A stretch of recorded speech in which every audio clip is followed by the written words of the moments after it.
Réinventer l'éducation. Learning World, en association avec WISE, une initiative de Qatar Foundation. Qu'est-ce qui confère à une université une renommée mondiale? Comment évaluer la qualité d'un enseignement? Il existe plusieurs classements, chacun selon ses propres critères. À une époque où les économies sont basées sur le savoir, l'enseignement supérieur devient plus important que jamais et la concurrence entre universités se fait plus rude. Il existe des centaines d'universités prestigieuses à travers le monde. Yale, aux États-Unis, en fait partie. On la connaît par ses diplômés célèbres. Elle a en effet été fréquentée par des personnalités parmi les plus influentes du XXe siècle. Étudier à Yale est un rêve pour beaucoup, mais le réaliser n'est pas à la portée de tous.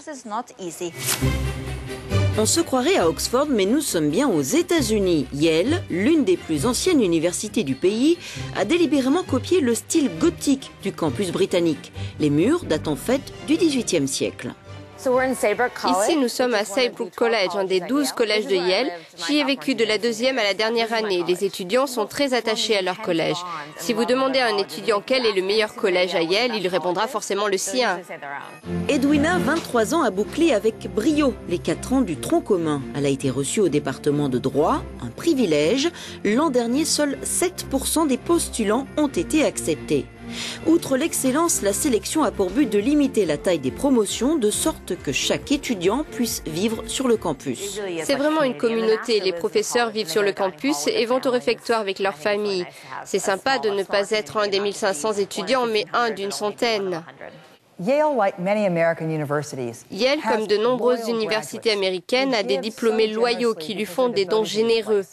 Ils pensent que l'université a fait une grande différence dans leur vie et ils veulent permettre à d'autres jeunes de vivre cette expérience extraordinaire. Les Bush père et fils, mais aussi Bill Clinton, figurent parmi les 20 présidents américains sortis de Yale. D'autres personnalités politiques comme John Kerry les y ont croisés. Cette relation forte avec le pouvoir garantit à Yale un budget confortable chaque année. Les dons d'anciens élèves ont atteint 18 milliards de dollars l'an dernier. De quoi verser de bons salaires et accorder des bourses généreuses. Prenez un étudiant admis à Yale, quel que soit son pays d'origine. Si sa famille gagne moins de 65 000 $ par an, il pourra étudier à Yale gratuitement, sans aucune contribution de sa famille. Cela nous permet de réunir les jeunes cerveaux du monde entier. La compétition, l'envie d'être le meilleur et de se dépasser, c'est ça l'esprit de Yale. Et le grand rival, bien sûr, c'est Harvard. Les deux universités s'affrontent chaque année en juin, également à la force des bras, les rameurs s'entraînant 6 jours par semaine. J'ai choisi Yale parce qu'en fait mon père a grandi dans le coin. Et il venait de rien, donc il était important pour lui que j'entre dans une bonne école. Donc voilà. Organisée pour la première fois en 1852, la régate est la plus ancienne course universitaire des États-Unis.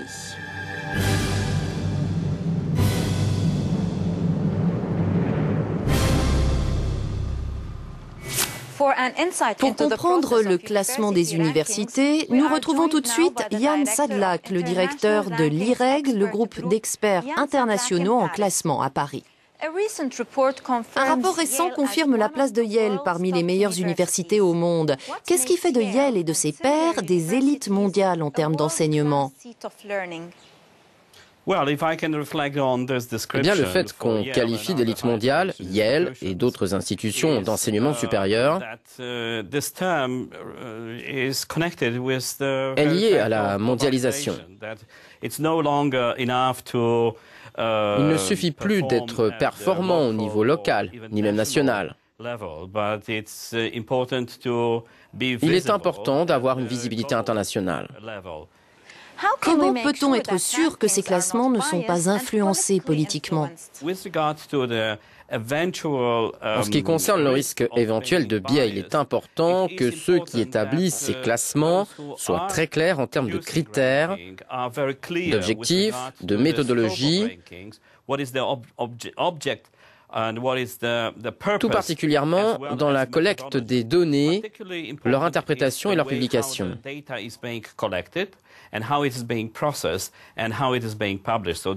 Ce sont les 3 grandes étapes de la production de ces classements. Quelle est l'importance des classements et en quoi est-ce utile aux étudiants? Vous mentionnez les étudiants. Je pense que les classements constituent pour eux une sorte de guide. Il devient de plus en plus compliqué de s'orienter dans le contexte de démocratisation de l'éducation. Le nombre d'institutions aujourd'hui est énorme. Du coup, pour mieux choisir, les étudiants et leurs parents apprécient d'avoir des informations synthétiques. C'est un des rôles des classements. Être une source d'informations parmi d'autres pour aider à prendre une importante décision.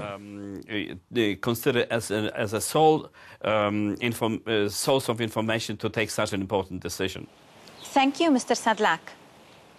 Thank you very much. Gros plan à présent sur la Sorbonne, une des plus grandes et plus anciennes universités de France. Bien qu'institution d'élite, la Sorbonne se dit ouverte à tous.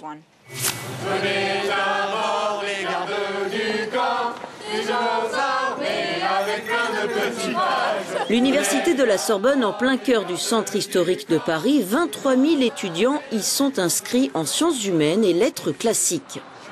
Comme dans toutes les universités publiques françaises, les étudiants paient des droits d'inscription, mais l'enseignement y est dispensé gratuitement. On vient du monde entier pour le suivre, le grand défi de l'époque, selon le président de l'université. Il faut que nous puissions nous adapter à des publics qui, en gros, ont un modèle intellectuel, un modèle culturel, qui n'est pas celui auquel les universités traditionnelles, européennes ou nord-américaines sont habituées. On peut dire que c'est, au fond, le plus grand challenge actuel dans les universités des pays développés, ce qui veut dire hélas riches, c'est l'accueil d'étudiants nouveaux socialement et nouveaux culturellement dans la licence. La Sorbonne fut créée en 1253 par Robert de Sorbon pour enseigner la théologie aux indigents. De cette époque, seules restent les traces de la chapelle dans la cour de l'université. Les amphithéâtres et les salles de cours ont été reconstruits plusieurs fois et sont en cours de rénovation. Mais certains professeurs pensent que l'université a besoin de faire peau neuve d'une autre manière. L'un de nos gros problèmes, c'est que beaucoup des étudiants qui viennent chez nous et nous font donc confiance pour recevoir une formation, nous quittent au bout d'un an ou deux sans aucun diplôme. C'est un gâchis. Il faudrait, je pense, repenser assez radicalement la pédagogie en scénant des nouvelles technologies, mais aussi en prenant pour prétexte les nouvelles technologies. Les nouvelles technologies nous permettraient de remettre en quelque sorte les choses un petit peu à zéro et nous dire, au fond, on pourrait enseigner très différemment. La Sorbonne accueille plus de 40% d'étudiants étrangers. Attirés par le glamour parisien, ils se heurtent souvent à la rigidité de la bureaucratie. Le système est complètement différent, le système d'enseigner, d'apprendre est beaucoup plus scolaire ici en France qu'en Allemagne. Et on est obligé d'apprendre et d'étudier dès le début, c'est-à-dire avec tous ces contrôles continus qu'on a. La Sorbonne, parce que c'est quand même une des institutions traditionnelles universitaires françaises, c'est quand même la première université de France, donc il y a quand même un côté prestigieux. Ici c'est le quartier latin, c'est un quartier qui est historique, donc on sort au café qui sont là, au cinéma qui sont là, et voilà, on se retrouve dans le quartier, quoi. La Sorbonne n'est pas toujours à la hauteur du mythe, mais le charme atemporel du quartier latin fait vite oublier aux étudiants les imperfections du système. C'est tout pour aujourd'hui. Vous avez aimé ce programme? Retrouvez-le ainsi que nos autres éditions sur notre site internet. À la semaine prochaine. Learning World, en association avec WISE, une initiative de Qatar Foundation.